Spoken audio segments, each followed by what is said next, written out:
L'arrêt du match de qualification pour l'Euro 2016 Serbie-Albanie hier a provoqué une crise politique, chaque pays exigeant une condamnation de l'incident.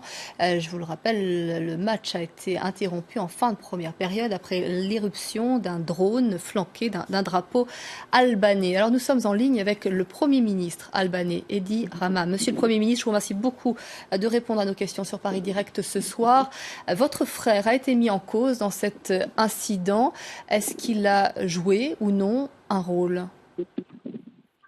Mais surtout, je veux souligner que c'est ridicule que le monde entier se prend pour un drapeau albanais qui a volé sur un champ avec des milliers de drapeaux serbes où il n'y avait pas de supporters albanais parce qu'on n'a voulu pas que les supporters soient là, exactement pour éviter que le match dégrade.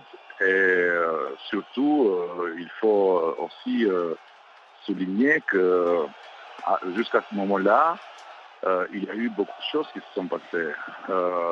Et j'ai vu que toujours en Europe, quand il y a un bout raciste, il y a une condamnation directe, tandis que pendant l'hymne albanais, tout le stade, 30 000 personnes chantaient «Mort aux Albanais».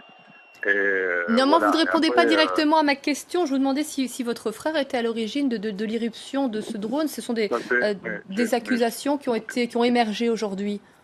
j'ai répondu à la question en disant que c'est totalement ridicule et que c'est pas vrai. Mon frère a été là avec une cinquantaine d'Albanais avec des billets réguliers donnés par la Fédération de foot albanaise.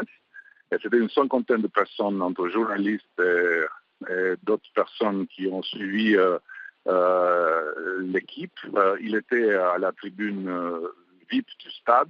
Ils sont contrôlés à l'aéroport, ils sont contrôlés à l'entrée. Il n'y avait pas aucune chance d'amener dedans un drone et de le faire voler. Ça, c'est ridicule et ça entre dans un effort d'espérer pour laisser la faute aux Albanais, tandis que c'est dommage parce que le match de foot s'est transformé dans une arène de haine raciste et ethnique insupportable et inacceptable. Alors, vous deviez effectuer une visite en Serbie, une visite historique. C'est le 22 octobre prochain. Est-ce que cette visite aujourd'hui, ce soir, est compromise? Mais écoutez, moi je regrette tout. Je regrette ce qui s'est passé au stade.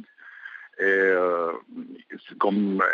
c'est aux autorités serbes de répondre de toute la sécurité et de toute l'allée du match. Et je regrette encore plus qu'au lieu de condamner la violence, au lieu de se distancer de cette spectacle inacceptable pour l'Europe, le gouvernement serbe a choisi de suivre avec sa rhétorique les supporters et les gens qui ont pratiquement détruit l'image du foot et l'image de son propre pays.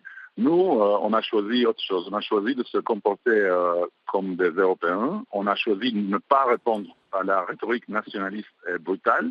On a choisi de continuer notre voyage vers le futur et de continuer à travailler pour la paix, la coopération et pour le dialogue entre tous les peuples de la région, parce que cette région-là a Besoin de souffert dialogue. 100 ans, a souffert 100 ans, et c'est la première année de paix où il n'y a pas aucun conflit, et c'est vraiment quelque chose d'inacceptable de se retourner en arrière et d'entrer dans cette discussion idiote de drapeaux qui volent et qui provoquent l'honneur d'un pays. C'est pas possible. Je vous remercie beaucoup, monsieur le Premier ministre, d'avoir répondu à nos questions. Et donc, on comprend que votre décision concernant cette visite en Serbie dépendra évidemment de la réaction des autorités serbes après cet incident.